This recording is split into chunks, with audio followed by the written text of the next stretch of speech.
तर सुरुवातीला हात जोडून सगळ्यांना कळकळीची विनंती आहे की सारखं सारखं दवाखान्याकडे जायचं नाही, जास्त औषधं खायची नाही. दवाखाने माझे पण आहेत, दवाखाने चांगले आहेत, सगळ्यांचे दवाखाने चांगले आहेत. गरज असेल तर जावा, गरज नसेल तर जाऊ नका, हे विनंती करून सांगतो. आणि गरज ओळखायची कशी ते मी आज सांगण्यासाठी इथं आलेलो आहे. आपल्याला काय झालंय की बिनकारणाचं ना स्वतःचं कौतुक करून घ्यायची सवय फार लागलेली आहे. मी जरा डायरेक्ट बोलतो बरं का, राग मानू नका कृपा करून. हा, कारण स्वतःचं कौतुक कुणीतरी यावं, आपलं कौतुक करावं असं प्रत्येकाला वाटत असतंय. आणि त्या कौतुक मिळवून घेण्यासाठी आपण आजाराचं नाटक करत असतो. जास्त करून आजार झटकून टाका, बिनकारणाचं औषध खाता, बिनकारणाचे पैसे घालवता, तेच पैसे आपण कुठेतरी चांगल्या कामाला खर्च करू शकतो. तुम्ही फिरायला जाऊ शकता. पण काय मला कळतच नाही लोकांचं, परमेश्वरानं सगळ्या गोष्टी घरच्या घरी दिलेल्या असताना आपण का म्हणून दवाखान्याकडे जातो, आणि का म्हणून हे विनाकारण. आज माणसाचं आयुष्य दवाखान्याकडे जाऊन 100 वर्षाचं आहे का?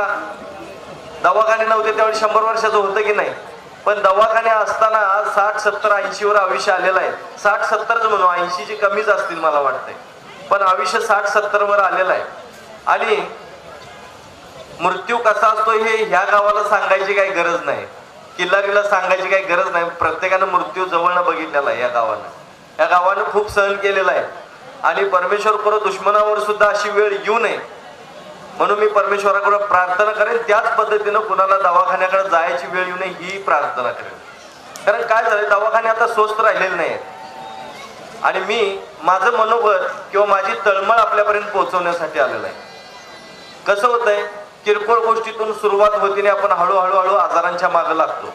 आणि त्यात सगळ्यात महत्वाचं काय झालंय की आजार वाढण्याचं मेन कारण आहे टेन्शन. लोकांना भयानक टेन्शन आलेलं आहे, कशाचं कुणास ठाऊक, पण टेन्शनच भयानक घेतात. आणि टेन्शनच्या नावाखाली ना झोपत नाही, झोप नीट नाही झाली की आजार वाढले म्हणून समजा. तर हे कळकळीची विनंती करून सांगतो, जरा टेन्शन कमी करा. मिळवायचं आहे सगळं इथंच ठेवायचं आहे का? सोबत कोण काही न्यायचं आहे का? बरं, अजून तुम्हाला सांगतो, तुमच्या शरीराची योग्य माहिती तुम्हाला आहे का? मला सांगा, तुमची किडनी किती MM आहे, किती सेंटीमीटर आहे, किती किलोमीटर आहे, तुम्हाला माहिती आहे का? हृदय केवढं असतं तुम्हाला माहिती आहे का? हृदय किती कप्प्यांनी बनलेलं असतं तुम्हाला माहिती आहे का? आपल्याला काय माहित नाही. आपलं तुमचं घर किती स्क्वेअर फीटचं आहे ते माहिती आहे, शेत किती आहे, किती एकर आहे, किती गुंठे आहे तुम्हाला माहिती आहे का नाही? ते सोबत येणार आहे का? जे साथ देणार आहे ते कधी तुम्ही बघत नाही, जे साथ देणार आहे ते बघा. आणि मेन म्हणजे हसत खेळत राहा, आनंदात राहा. आयुष्य सुंदर आहे, अजून सुंदर बनवू शकतो, पण हसत खेळत राहून. मी थोडे तुम्हाला घरगुती उपाय सांगतो, तेवढे ऐका, जेवढे लक्षात राहतील तेवढे बघा. नसतील तर युट्यूबवरती चॅनल्स आहेत, त्या चॅनल्सवरती तुम्ही सर्च करू शकता, तुम्हाला बऱ्यापैकी माहिती मिळेल. आता सगळ्यात इकडं माता भगिनी जास्त दिसत आहेत. महिलांना केस गळतीचा प्रॉब्लेम फार असतो. केस गळती जर आपल्याला थांबवायची असेल, बंद करायची असेल, तर साधा इलाज सांगतो बघा. टाकाऊमधून आपण टिकाऊ कसं करू शकतो. साधी गोष्ट आहे. जर तुम्हाला टाकाऊमधून टिकाऊ करायचं असेल, तुम्ही संत्री मोसंबी खाता की नाही, लिंबू खाता की नाही, याच्या साली टाकून देऊ नका. लिंबू पिळतोय आपण काय करतो, रस घेतो, बाकीचं टाकून देतो, ते टाकायचं नाही. लिंबू टाकायचं नाही. ते जर समजा तुम्ही संत्र्याची सालं, मोसंबीची सालं असू द्या, संत्र्याची सालं असू दे किंवा लिंबूचं सालं असू दे, त्या तिन्हीपैकी जर कुठलंही सालं असतील तर ती घ्यायची, मिक्सरला लावायचं, त्याच्यात कडुलिंबाची पानं टाकायची. कडुलिंबाची पानं टाकून कडुलिंब आणि संत्र्याची साल किंवा मोसंबीची साल किंवा तुम्ही लिंबूची साल, ह्या तिन्हीपैकी एक काही घ्या.